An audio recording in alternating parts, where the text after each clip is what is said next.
जब कपिल शर्मा शो के recent finale में सुनील ग्रोवर मंच पर आए तो न केवल हंसी के ठहाके गूंजे बल्कि कला का एक ऐसा स्तर दिखा जिसे छू पाना आज के दौर के किसी भी कलाकार के लिए एक चुनौती है। सुनील ग्रोवर ने एक बार फिर साबित कर दिया कि वो केवल नकल नहीं करते, वो उस इंसान की आत्मा को मंच पर ले आते हैं जिसकी वो मिमिक्री कर रहे होते हैं। उन्होंने फिर साबित कर दिया कि वो सिर्फ एक कॉमेडियन नहीं बल्कि एक एक्टिंग इंस्टीट्यूट है।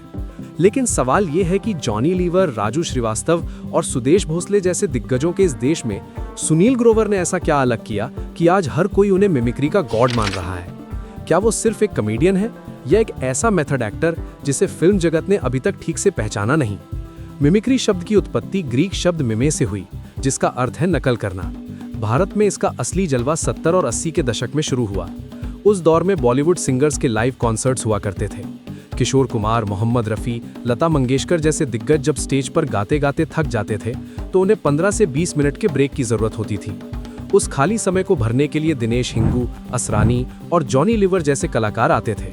ये कलाकार एक्टर्स की नकल उतारकर दर्शकों को बांधे रखते थे। जॉनी लीवर ने इसे स्टैंड अप कॉमेडी के साथ ऐसा बुना कि लोग सिंगर से ज्यादा कॉमेडियंस का इंतजार करने लगे। इस कड़ी में सुदेश भोसले का नाम सम्मान के साथ लिखा जाना चाहिए। सुदेश जी सिर्फ एक्टर्स की ही नहीं बल्कि सिंगर्स की भी सटीक नकल करते थे। क्योंकि वे खुद एक मंझे हुए गायक थे, इसलिए उनकी नकल पैरोडी नहीं बल्कि ओरिजिनल लगती थी। उन्होंने अमिताभ बच्चन की आवाज को इतना बारीक पकड़ा कि कई फिल्मों में जब बच्चन साहब समय नहीं दे पा रहे थे तो सुदेश भोसले ने ही उनके लिए डबिंग की। या अली मेरा नाम है अली, रहता हूँ मैं का मस्जिद वाली गली। तो शशि जी बोलती हैं, लक्ष्मी जी परसों वाला गाना अमित जी से नहीं इन्हीं से कराएंगे। वहीं सोनू निगम ने दिखाया कि एक सिंगर कैसे अदनान सामी, उदित नारायण और कैलाश खेर की गायकी के साथ साथ उनके हाव भाव को भी पकड़ सकता है। हर घड़ी बदल रही है रूप जिंदगी, यहाँ तक कि सिंगर शान के अंदर भी ये हुनर कूट कूट कर भरा है। एक कार की वजह से पुरानी दोस्तियां थोड़ी खत्म होती, प्रयास भी अपनी जगह सही है, हम अपनी जगह सही थे। बस फिर दौर आया the great Indian laughter challenge का। इसने मिमिक्री को स्टैंड अप के साथ जोड़ा। साल 2005 में आए शो ने मिमिक्री की परिभाषा ही बदल दी।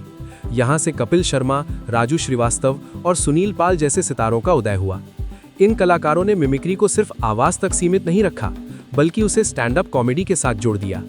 इसी शो ने राज बब्बर, इरफान खान और राजपाल यादव जैसे उन एक्टर्स की मिमिक्री को लोकप्रिय बनाया जिनकी नकल पहले किसी ने नहीं सोची थी। वेटर ये बताओ गरम क्या है? साहब गरम समोसा है। और गरम साहब पकौड़ी है। और गरम मालिक का भेजा है।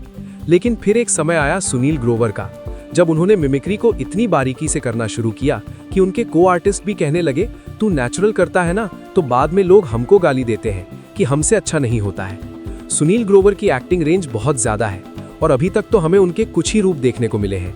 द कपिल शर्मा भले कपिल शर्मा के नाम पर है और कपिल शर्मा एक एक्टर के तौर पर खुद को 3-4 बार रीलॉन्च कर चुके हैं, लेकिन एक्टिंग के मामले में जो ऊंचाई सुनील ग्रोवर ने कैरेक्टर रोल्स करके पाई है वो शायद कपिल शर्मा कभी नहीं पा सकेंगे। अक्सर लोग कपिल और सुनील की तुलना करते हैं। इसमें कोई शक नहीं कि कपिल शर्मा अपनी जगह बेमिसाल है। कपिल ने खुद को कई बार रीलॉन्च किया और आज वो ग्लोबल स्टार है। लेकिन अगर हम एक्टिंग रेंज की बात करें तो सुनील ग्रोवर एक अलग ही लीग में खेलते हैं।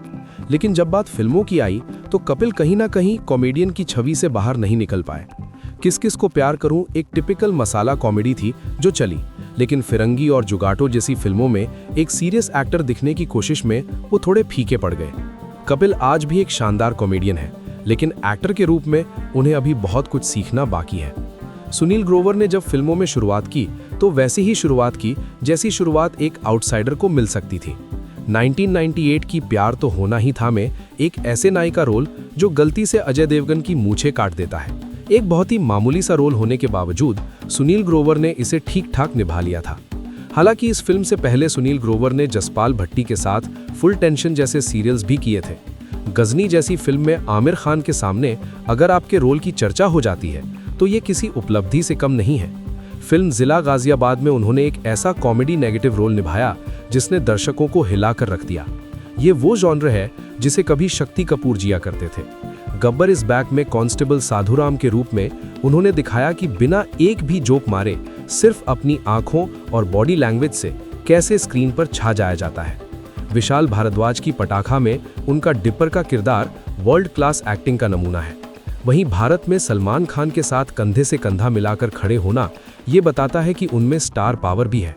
सुनील ग्रोवर एक ऐसे मल्टी टैलेंटेड एक्टर है जिनके टैलेंट का अभी आधा हिस्सा भी बाहर नहीं आया है। जिस तरह से उन्होंने तांडव वेब सीरीज में एक गंभीर, चालाक और शांत गुर्गे का रोल निभाया, उसने ये साफ कर दिया कि उनके अंदर एक बहुत ही डार्क और इंटेंस एक्टर छिपा है। उनकी तुलना राजपाल यादव से करना गलत नहीं होगा। राजपाल यादव ने जिस तरह कॉमेडी और विलन दोनों में खुद को साबित किया, सुनील में वही आग और गहराई है। बल्कि सुनील का एडवांटेज उनकी हाइट और वॉइस मॉड्यूलेशन है, जो उन्हें किसी भी फ्रेम में फिट बैठने में मदद करता है। अब बात मिमिक्री की करें तो ज्यादातर मिमिक्री आर्टिस्ट एक एक्टर के किसी खास फिल्मी किरदार की नकल करते हैं। जैसे अमिताभ बच्चन की नकल करनी हो तो लोग विजय वाला गुस्सा और हाई बोलेंगे, मिथुन की नकल में आ करेंगे। लेकिन सुनील ग्रोवर यहाँ एक अलग लीग में खड़े हैं। जब सुनील ग्रोवर ने मिमिक्री शुरू की तो उन्होंने एक्टर के किसी खास कैरेक्टर को नहीं पकड़ा, बल्कि आप ध्यान दें तो ज्यादातर वो जिन किरदारों की मिमिक्री करते हैं उनके ऑफ कैमरा वाले स्टाइल की वो मिमिक्री करते हैं। जैसे कि सलमान खान की मिमिक्री में वो सलमान खान के किसी फिल्म की मिमिक्री नहीं करते, वो सलमान के बिग बॉस वाली एंकरिंग को पकड़ते हैं। वो सलमान के उस स्टाइल को पकड़ते हैं जिसमें वो अपनी जीन्स की पॉकेट में हाथ डालते हैं, थोड़ा सा कंधे उचकाते हैं और बात करते करते अचानक खामोश हो जाते हैं। यही वो गैप है जिसे बाकी आर्टिस्ट नहीं भर पाए। अमिताभ बच्चन की मिमिक्री में वो कुछ पार्ट कौन बनेगा करोड़पति से लेते हैं, तो कुछ पार्ट उनके किसी स्टेज अपीयरेंस से। इवन मिथुन चक्रवर्ती के भी आम जीवन के स्टाइल की उन्होंने कॉपी की। किसी ने सोचा भी नहीं होगा कि गुलजार साहब जैसी गंभीर और शांत शख्सियत की मिमिक्री की जा सकती है। गुलजार साहब को जनता ने बहुत कम देखा है, लेकिन सुनील ने उनके हाथों के मूवमेंट, उनकी उर्दू की नफासत और उनके चेहरे की मासूमियत को इतने पावरफुल तरीके से पकड़ा कि देखने वाले हैरान रह गए। तारा सिंह की मिमिक्री हो या धर्मेंद्र की, वो कैरेक्टर की उन बारीकियों को पकड़ते हैं जो आम मिमिक्री आर्टिस्ट नहीं पकड़ पाते। ऑफ कोर्स उनके शो का बजट बहुत अच्छा होता है, जिसके कारण उन्हें एग्जैक्ट कॉस्ट्यूम्स और मेकअप भी ऐसा मिल जाता है जिससे वो किरदार निभाना उनके लिए ईजी हो जाता है। हाल ही में सुनील ने कादिर खान की मिमिक्री करके सबको हैरान कर दिया। कादिर खान की आवाज़ में जो एक खास तरह का बेस, ठहराव और डायलॉग डिलीवरी का अंदाज था, उसे पकड़ना बेहद मुश्किल माना जाता था। लेकिन सुनील ने ना सिर्फ उनकी आवाज़ उतारी, बल्कि उनके सोचने, बोलने और कॉमिक टाइमिंग को भी इतने शानदार तरीके से पेश किया कि लगा जैसे कादिर खान साहब खुद स्टेज पर आ गए हों। सुनील ग्रोवर के बारे में ये कहना गलत नहीं होगा कि अभी तक बॉलीवुड के डायरेक्टर्स ने उनके टैलेंट का सिर्फ 10% ही इस्तेमाल किया है। वे एक ऐसे समुद्र है जिसकी गहराई अभी नापी जानी बाकी है। वे केवल हंसाने वाले गुत्थी या डॉक्टर मसूर गुलाटी नहीं है, बल्कि वे एक ऐसे मंझे हुए अभिनेता है जो अगर पर्दे पर खामोश भी खड़े रहे तो भी बहुत कुछ कह जाते हैं। आपको क्या लगता है, क्या आप सुनील ग्रोवर को कॉमेडी और मिमिक्री से आगे बढ़कर सीरियस रोल्स की ओर कदम बढ़ाना चाहिए, या उनकी ये मिमिक्री और कॉमिक टाइमिंग वाली पहचान ही उनकी सबसे बड़ी ताकत है? कमेंट्स में अपनी राय जरूर बताएं।